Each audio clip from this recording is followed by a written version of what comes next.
बिस्मिल्लाहिर्रहमानिर्रहीम। Welcome back to my YouTube channel.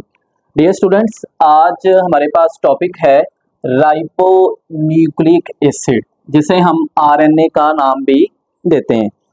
तो RNA जो है ये डीएनए से ही बना होता है। डीएनए हमारे पास डबल स्ट्रैंड होता है, जबकि आरएनए हमारे पास क्या होता है, सिंगल स्ट्रैंड होता है। और इसके ऊपर ये वही इस तरह से नाइट्रोजनस बेसिस जो है वो अटैच होंगी। अब थोड़ा सा इसका जरा स्ट्रक्चर पहले देख लेते हैं कि इसमें कौन कौन सी चीजें आ जाती हैं। एक तो डियर स्टूडेंट्स, इसका ये जो फर्स्ट कार्बन होगा इसके साथ कौन अटैच होता है, यहाँ पर कोई भी नाइट्रोजनस बेस अटैच होगी। अब नाइट्रोजनस बेसिस इसके पास होती कौन कौन सी हैं, इसमें आ जाएगी एडेनिन, यूरासिल और फिर आ जाएगी गवानीन और साइटोसिन। अब जो इसमें अपने चीज याद रखनी वो ये कि डीएनए के स्ट्रक्चर में हमारे पास यूरासिल की जगह पर क्या था, थायामीन। जस्ट ये चेंज आया कि थायामीन की जगह पर आरएनए में क्या होगा, यूरासिल होगा। बाकी नाइट्रोजनस बेसिस जो हैं ये वही होंगी। फिर इसमें ये जो हमारे पास है जी राइबोज शुगर आ जाता है, ये पेंटोज शुगर है। पेंटोज इसको क्यों बोलते हैं, क्योंकि इसके 5 कार्बन होते हैं। और ये कौन सा शुगर होता है, राइबोज शुगर होता है। तो ये पेंटोज शुगर हमारे पास राइबोज आ गया। फिर इसी तरह से लास्ट जो कार्बन होता है उसके साथ कौन अटैच होता है, फॉस्फेट ग्रुप लगा होता है। अब फॉस्फेट ग्रुप लास्ट टाइम भी हम इसको पढ़ चुके हैं, इसको हम H3PO4 या सिंपल PO4 से रिप्रेजेंट करेंगे। तो ये डियर स्टूडेंट्स हमारे पास किसका स्ट्रक्चर हो गया, आरएनए का। अच्छा, अब आरएनए की को समझने के लिए इसकी हमारे पास 3 तरह के आरएनए होते हैं, 3 तरह की इसकी टाइप्स हैं। फर्स्ट आ जाएगी messenger RNA, transfer RNA and ribosomal RNA. अब ये तीनों जो आरएनए है ये बनते कैसे हैं और इनका काम क्या होता है, इनको हम समझेंगे। अब मैसेंजर आरएनए जो है बेसिकली ये डीएनए से बन रहा होता है, ठीक है। तो डीएनए को मैं भी समझाता भी हूँ इसको। तो जो मैसेंजर आरएनए है, जैसे कि इसका नाम मैसेंजर, मैसेज लेके जाने वाला, तो इसके पास क्या होती है, कोडिंग होती है, इंफॉर्मेशन होती है।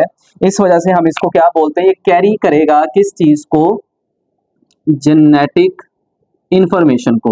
तो इसके पास जेनेटिक इंफॉर्मेशन होगी जिसको हम कोडिंग का नाम भी देते हैं।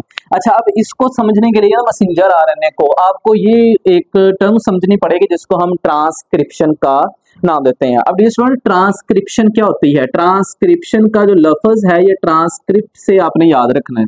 ट्रांसक्रिप्ट हम बोलते हैं किसी चीज की कॉपी बनाने को। ट्रांसक्रिप्शन नकल को भी कहते हैं, किसी चीज की नकल बनाना, कॉपी बनाना जिसे हम कहते हैं।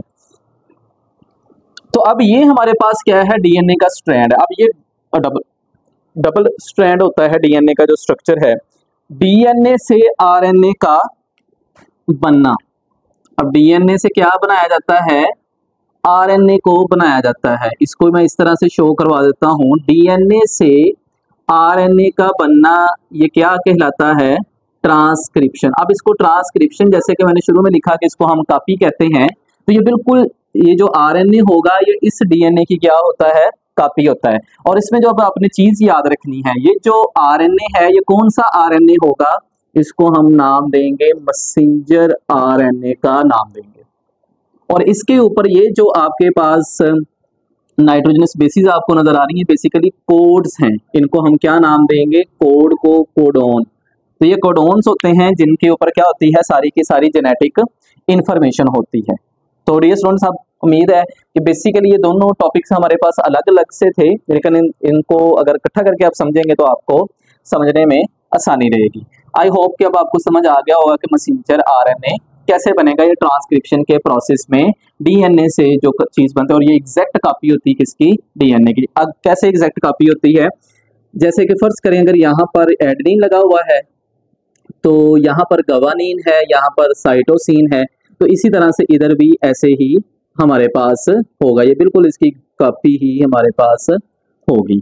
तो इस वजह से इसको कहा जाता है ये मैसेंजर आरएनए। अब इसके पास क्या है, इंफॉर्मेशन, और वो इंफॉर्मेशन किसकी है, डीएनए की। तो इसके सामने अगर आरएनए से आपने डीएनए बनवाना होगा तो इसके सामने वही वाला नाइट्रोजनस पेयर लगता जाएगा और आपके पास डीएनए का स्ट्रक्चर भी बन जाएगा। अच्छा, अब दूसरी जो हमारे पास टाइप आ जाती है, इसको हम ट्रांसफर आरएनए का नाम देते हैं। अच्छा, अब ट्रांसफर आरएनए के ट्रांसफर करेगा ये किसी ना किसी चीज को, तो इधर से आपने याद रखना है। अब ये कौन सी चीज को ट्रांसफर करते हैं, ये वाला जो आरएनए है ये अमाइनो एसिड को ट्रांसफर करेगा।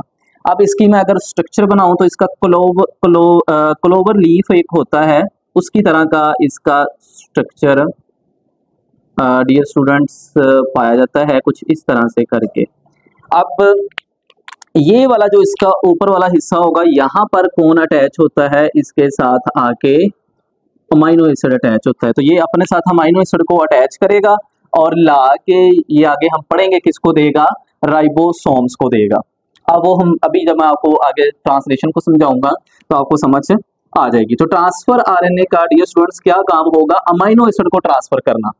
और ये जो अमाइनो एसिड हैं ये इसने किसके पास लेके जाने हैं, राइबोसोम्स के पास लेके जाने हैं, जो कि आगे चल के हम इसको देखते हैं।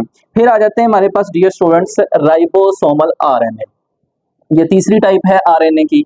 अब ये जो राइबोसोमल आरएनए है इनका काम ये होता है, राइबोसोमल से आपने याद रखना है राइबोसोम।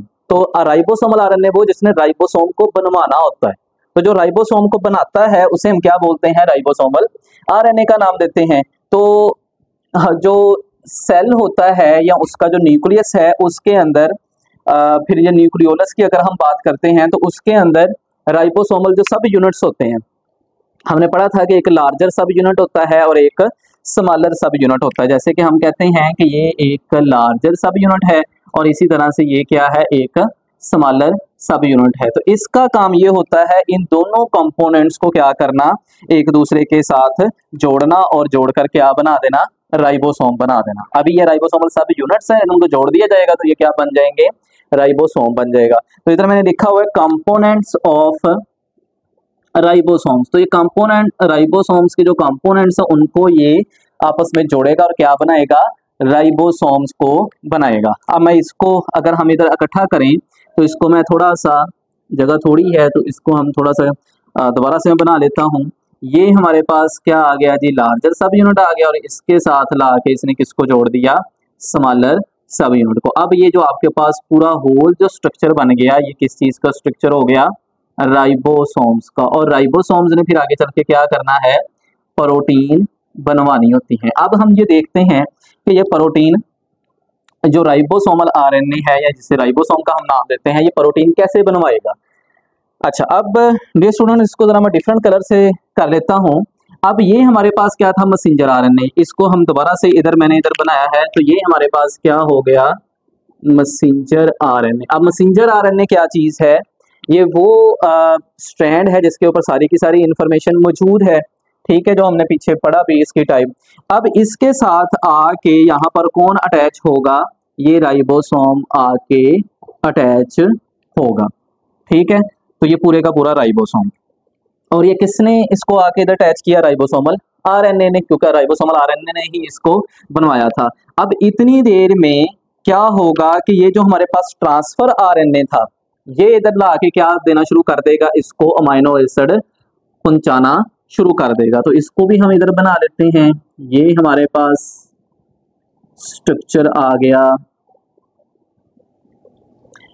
ट्रांसफर आरएनए का। और मैं दोबारा से इसको इधर मेंशन भी कर देता हूँ, ये हमारे पास किसका स्ट्रक्चर आ गया, ट्रांसफर आरएनए का। और ट्रांसफर आरएनए क्या चीज प्रोवाइड करेगा, इस राइबोसोम को अमाइनो एसिड प्रोवाइड करेगा। तो ये अमाइनो एसिड ला के किसको देगा, राइबोसोम्स को। और राइबोसोम इधर अमाइनो एसिड लगाता जाएगा और ये इसको कैसे पता चलेगा कौन सा अमाइनो एसिड कब लगाना है, ये जो इन्फॉर्मेशन इसके ऊपर लिखी होगी ना, जिसको हमने पीछे कोडोन का नाम दिया था, कोडिंग जो होगी, जेनेटिक इन्फॉर्मेशन जिसे हम बोलते हैं, इसको पढ़ता जाएगा, इसको रीड करता जाएगा राइबोसोम और इसको बताता जाएगा कि ये वाला आप अमाइनो एसिड लाओ, तो ये अमाइनो एसिड देता जाएगा और ये इसको लगाता जाएगा और हमारे पास एक पॉलीन्यूक्लियोटाइड की चेन बन जाएगी, जिसको हम जब काफी सारे अमाइनो एसिड लग जाएंगे तो वो बाद में क्या बन जाएगा, हमारे पास प्रोटीन बन जाएगा। पॉलीन्यूक्लियोटाइड की जो चेन होती है उसको ही हम क्या नाम देते हैं, प्रोटीन का नाम देते हैं। आप इसको इस तरह से भी समझ सकते हैं डियर स्टूडेंट्स कि ये हमारे पास क्या है, मैसेंजर आरएनए और इसके ऊपर क्या है, कोडिंग मौजूद है। और ये जो मेरा हाथ है ये क्या है, राइबोसोम्स है। अब राइबोसोम्स इस तरह से इसके ऊपर मूव करता जाएगा और सारी इन्फॉर्मेशन को क्या करता जाएगा, पढ़ता जाएगा। जैसे जैसे पढ़ता जाएगा तो ये किसको कहता जाएगा, ट्रांसफर आरएनए को, कि मुझे ये वाला अमाइनो एसिड ला के 2, तो वो इसको देता जाएगा और ये इसको जोड़ता जाएगा और क्या बनाता जाएगा, प्रोटीन बनती जाएगी, या पॉलीपेप्टाइड चेन आपके पास क्या होती जाएगी, बनती जाएगी। तो इसको याद रखने के लिए आप इस तरह से इसको याद रख सकते हैं कि ये जो हमारे पास राइबोसोम है यहाँ पर, ये क्या है, आप समझ लें कि ये मिस्त्री है और ट्रांसफर आरएनए क्या है, ये मजदूर है। तो मिस्त्री जो है ये क्या करेगा, ये अपने मजदूर से कहेगा कि मुझे ये वाला आप अमाइनो एसिड ला के दो, जैसे मजदूर ईंटें ला के देता है मिस्त्री को, तो ये वैसे वैसे वो ला के देता जाएगा और ये वैसे वैसे उसको तरतीब के साथ लगाता जाएगा और हमारे पास क्या बनता जाएगा, प्रोटीन का स्ट्रक्चर बनता जाएगा। अब मैं इसको इस तरह से आपको दिखा देता हूँ, जैसे जैसे ये इधर को मूव करता जाएगा तो पीछे हमारे पास ये एक अमाइनो एसिड लग गया, ये दूसरा, ये तीसरा, इस तरह से अमाइनो एसिड लगते जाएंगे और ये जो हमारे पास चेन बन गई है, इस चेन को हम क्या नाम देते हैं, पॉलीपेप्टाइड चेन का, या फिर इसको हम क्या नाम देंगे, प्रोटीन का नाम देंगे। तो इस तरह से जो इन्फॉर्मेशन इधर से पढ़ता जाएगा राइबोसोम, वो ट्रांसफर आरएनए को बताता जाएगा और वो वही वाला अमाइनो एसिड आके इधर लगाता जाएगा और इस तरह से आपके पास पॉलीपेप्टाइड चेन बनती जाए। और इस प्रोसेस को हम क्या नाम देते हैं, ट्रांसलेशन का। जैसे ट्रांसलेशन इंग्लिश के पेपर में वो आता है ना कि ट्रांसलेट करें इंग्लिश के पैराग्राफ को, उर्दू में ट्रांसलेट करें, तो इसी तरह से राइबोसोम भी इसको पढ़ेगा और पढ़ने के बाद इसकी ट्रांसलेट करेगा, मतलब उसको समझेगा और बताता जाएगा कि आपने इस तरतीब के साथ या ये चीज़ें इधर लगानी, और इस प्रोसेस को हम क्या नाम देते हैं, ट्रांसलेशन का। अब ये दोनों टॉपिक्स उम्मीद है कि आपको क्लियर हो गए होंगे, ट्रांसक्रिप्शन और ट्रांसलेशन, और ये साथ में ये भी आपको क्लियर हो गया होगा कि ये हमारे पास तीनों टाइप्स क्या होती हैं। बेसिकली ये इसका हिस्सा था, तो इसको भी अब हम देख लेते हैं, the working of DNA and RNA. अब डीएनए और आरएनए काम कैसे करते हैं, वो काम तो हमने समझ लिया, लेकिन इसकी जो जनरल टर्मिनोलॉजी है उसको भी देख लेते हैं। ये डियर स्टूडेंट्स हमारे पास क्या है, डीएनए का स्ट्रैंड है, जो डीएनए का स्ट्रक्चर है। तो लास्ट टाइम हमने पढ़ा था कि डीएनए के जो छोटे छोटे सेगमेंट्स होते हैं, डेट्स का, उनको हम क्या नाम देते हैं, जीन का नाम देते हैं। तो जीन की हमारे पास डेफिनेशन दोबारा से हम इधर लिख लेते हैं, that is segment of DNA. तो डीएनए के जो सेगमेंट्स होते हैं इन्हें हम क्या नाम देते हैं, जीन्स का नाम देते हैं। और ये जो जीन्स होते हैं ये किस चीज से मिलकर बने होते हैं, इनके पास स्पेसिफिक सीक्वेंस होता है, किस चीज का, न्यूक्लियोटाइड का। ये हमने जैसे कल भी डीएनए के स्ट्रक्चर में इसको नोट किया था लास्ट लेक्चर में, कि ये जो हमारे पास डीएनए का स्ट्रक्चर है बेसिकली ये क्या है, न्यूक्लियोटाइड्स हैं। मतलब इसमें ये वाला जो स्ट्रक्चर जो मौजूद होता है, इसमें डीऑक्सीराइबोज होगा, इधर राइबोज था आरएनए में। तो ये हमारे पास न्यूक्लियोटाइड से लगे होते हैं और इनको एक तरतीब के साथ जो लगा होता है उसको हम क्या बोलते हैं, जीन, या उसके एक हिस्से को अगर हम ले लें डीएनए के तो उसको हम क्या नाम देते हैं, जीन। तो that is segment of DNA is called gene. और जीन के अंदर या डीएनए के अंदर भी आप कह सकते हैं कि स्पेसिफिक सीक्वेंस होता है किस चीज का, न्यूक्लियोटाइड्स का।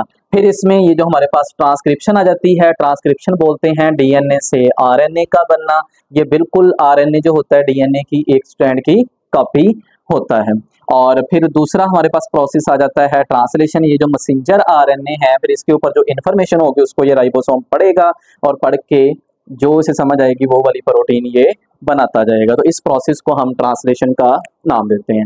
डियर स्टूडेंट्स, उम्मीद है आपको आज के टॉपिक की समझ आई होगी। मिलते हैं नेक्स्ट लेक्चर में, तब तक के लिए stay connected. Thank you and अल्लाह हाफिज़।